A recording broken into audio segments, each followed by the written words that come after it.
ka? What's that? Oh. Sorry po, sir. It's okay. Ang swerte niyo naman po, sir. Tatlo-tatlo yung nag-aasikaso po sa inyo. Sino po ba dyan girlfriend niyo, sir? Kuya, you're not in the position to say that. Sorry po, ma'am. Kuha na lang po ng panlinis po. Are you okay? Yeah. Well, maybe we should ponder kung ano nga sinabi ng waiter. Dahil para sa akin, si Claire ang dapat nag-aasikaso kay RJ dahil ang relasyon lang naman nila ang naging legitimate. Morgana, hindi ba nag-attempt ka din na punasan si RJ? Bakit? Naging ex ka rin ba? Hindi mo pa din concerned lang, di ba, RJ? Ikaw, tumulong ka rin naman, di ba? Don't tell me, may feelings ka pa rin para kay RJ. Ang tawag doon, instinct. Excuse me, I really have to take this call. I really have to make a call to Ate Giselle. Excuse me.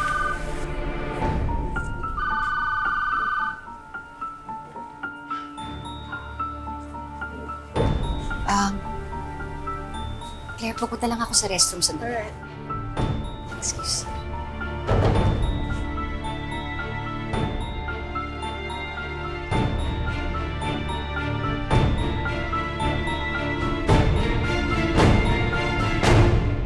Sige ate. Ay, Lynette. RJ, nakausap mo na si Ma'am Giselle? Oo. May sinabi lang siya tungkol kay Noshi. Lynette. Pasensya ka na. Hindi ko kasi alam na dadating si Morgana. Kumusta ka na? Umuwi na lang kaya ako. Lynette, pag umuwi ka, parang hinayaan mo lang si Morgana na manalo. Dapat kasi hindi na siya hinayaan ni Claire na magstay.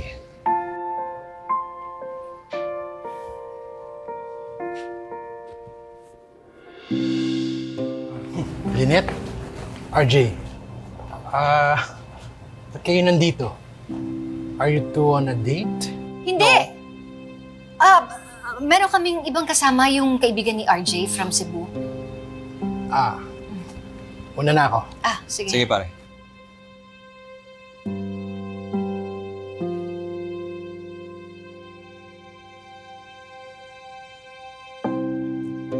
Parang ang tagal yung dalawa.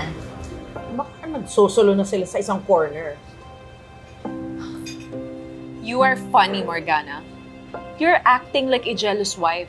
Hindi naman ikaw ang naging asawa ni RJ, right? Alam mo, Claire, sayang. Boto pa naman ako sa'yo. Lagi mo ako inaaway. Ikaw tong lumapit sa akin on the guise na makikipagkaibigan ka. Where in fact, gusto mo lang pabagsakin si Lynette. Besides, I don't care kung boto ka sa akin. Ano bang influence mo kay RJ? Kapatid ka lang ng namatay niyang ex-wife. In short, you are nothing, Morgana. Masama akong kaaway, Claire. So stop antagonizing me.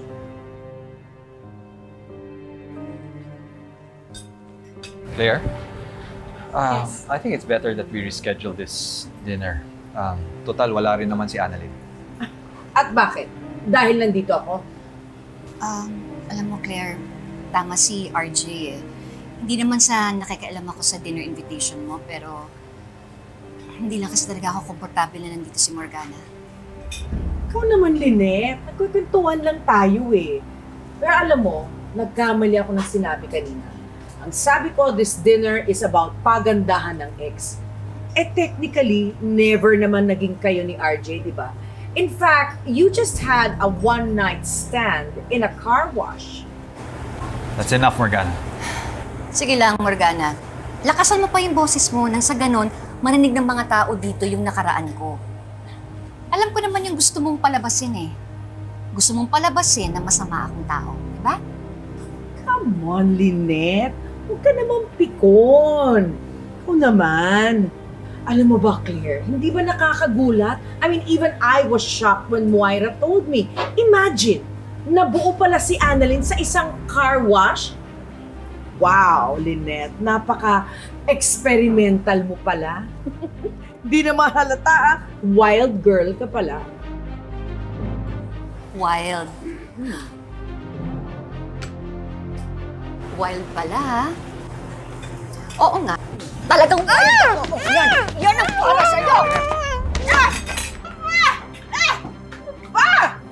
You're gonna choke me to death! Ew! Serves you right, Morgana. Papatay mo ba talaga ako, Lynette, ha? Huwag kang ang OA. Kung gusto kitang patayin, edi sana, kutsilyo na lang ang pinasok ko dyan sa bibig mo. Pwede ba? Akong kaaway mo, ha? Huwag na huwag mong idadamay ang anak ko. Security, pakilabas nga tong babaeng to. She's not part of our group. Claire, ano ba? We just started. Malalabasin mo na Security, kagad ako. ilabas niyo na siya. Ma'am, tara na po sa labas.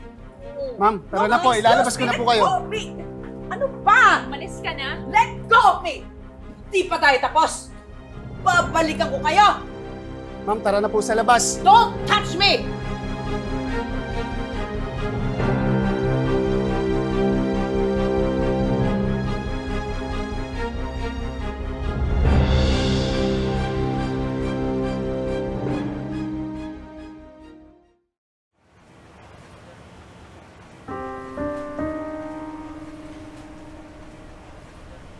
Lynette?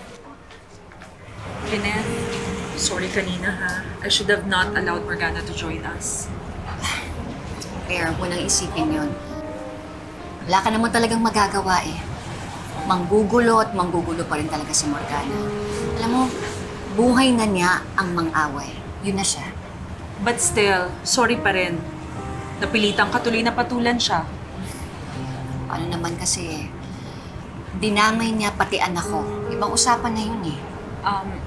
If you don't mind me asking, si Annalyn lang ba yung reason kung bakit ka sumabog kanina? Bakit may ibang dahilan ka pa bang naiisip? Si RJ. Could it be that because Morgana opened up the past, it hurts because you still have feelings for him? Claire, wala na akong nararamdaman para kay RJ. Wala nang namamagitan sa aming dalawa. Sigurado ka ba dyan? He is the father of your daughter.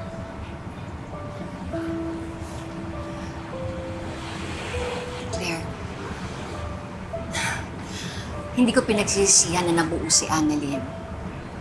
Pero hindi ibig sabihin nun na umaasa pa rin ako na magkakatuluyan kami ng tatay niya.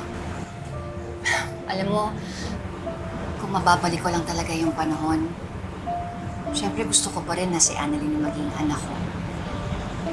Pero ayoko na na mahulog yung loob ko kay RJ.